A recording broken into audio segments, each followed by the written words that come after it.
Hello everyone, welcome to your very own favourite education channel dear school. आज हम क्या पढ़ने वाले हैं? तो आज हम क्लास 10th हिंदी के काव्य खंड से उत्साह नाम की एक कविता को पढ़ने वाले हैं। इसके लेखक कौन है? सूर्यकांत त्रिपाठी जी हैं, जिनको हम निराला जी भी कहते हैं। तो चलिए शुरू कर देते हैं। तो ये जो कविता है ये बेसिकली एक प्लीडिंग कविता है। प्लीडिंग बोल लीजिए या फिर हम बोल सकते हैं किसी को बुलाने की कोई चाह रखता है ना, तो उसको हम बोल सकते हैं ये ऐसा कोई गीत है या ऐसी कोई कविता है। इसको शुद्ध हिंदी में बोला जाता है आह्वान गीत। आह्वान गीत होता है किसी को बुलाना या फिर किसी को बुलाने के लिए पुकारना, उसके लिए उसे बुलाने के लिए गीत गाना, है ना, ये सारी चीजें। तो बेसिकली यहाँ पे किसी को बुलाया जा रहा है। अब वो किसे बुला रहे हैं? बेसिकली ये जो कविता है ये एक ऐसी जगह की है जहाँ पे बहुत सूखा पड़ा हुआ है, पानी की बहुत कमी है, जमीन बिल्कुल सूख गई है, पानी के लिए तरस रही है, लोग पानी के लिए तरस रहे हैं, फसलें पानी के लिए तरस रही हैं। तो कवि क्या कर रहा है? बादल को गर्जन के लिए बोल रहा है कि तुम क्या करो, गरजो और फिर बरसो। अब वो गरजने के लिए क्यों कह रहा है? खाली बरसने के लिए भी तो कह सकता है।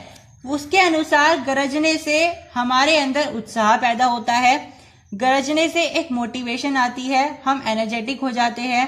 तो गरजना यहाँ पे किस पर एक तरीके से हम बोल सकते हैं किसके प्रोपोर्शनल है या किसको डिनोट करता है, किसको रिप्रेजेंट करता है?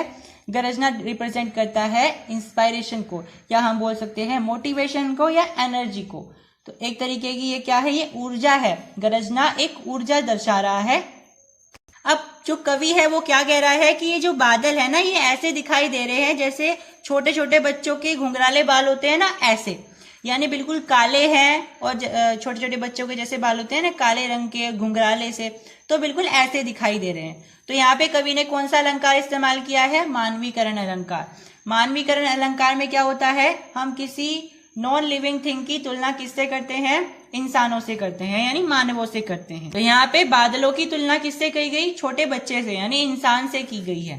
तो कवि क्या कह रहे हैं इस कविता में कि बादल बरस जाओ और हमारी जो तृप्ता है, यानी हमारी जो प्यास है, उसको बुझा दो। यानी कवि क्या कह रहा है बादल को कि ऐसी बारिश करो कि हमारे लिए वो नवजीवन के समान हो, यानी नवजीवन वाली बरसात करो, क्योंकि सबके लिए क्या है, एक नए जीवन के समान ही होगी। क्योंकि यहाँ पे बारिश बहुत दिन हो गए हैं या तो हुए। देखो कविता में लिखा नहीं हुआ है, लेकिन इन सब हमें कविता पढ़ते वक्त ये सब पता चल जाता है कि कवि क्यों कह रहा है गरजने के लिए, बरसने के लिए, कि हमारी तृप्ता को दूर कर दीजिए। यानी कि वहां जिस इलाके की बात हो रही है, यानी वहां पे बहुत समय से बरसात नहीं हुई है। तो कवि कह रहा है कि ऐसी बारिश करो कि सबके लिए ये नव जीवन के समान हो, नए जीवन के समान हो। कवि कह रहे हैं कि ये जो पूरी धरती है ये बिल्कुल भीषण गर्मी से, बिल्कुल कड़ी गर्मी से गुजर रही है। इस धरती पे रहने वाले जितने भी जीव जंतु है वो इस गर्मी से परेशान है। इसीलिए कवि क्या कह रहा है? कवि को रिक्वेस्ट कर रहा है या उसको आह्वान दे रहा है कि जो बादल आ जाओ, गरजो और ऐसी बरसात करो जो सबके लिए नव जीवन के समान हो। और इतने में आह्वान गीत चल ही रहा होता है कि काले बादल आते हैं और मूसलधार बारिश करना शुरू कर देते हैं। यानी कि कवि का जो यहाँ पे आह्वान गीत था वो सफल हो गया है।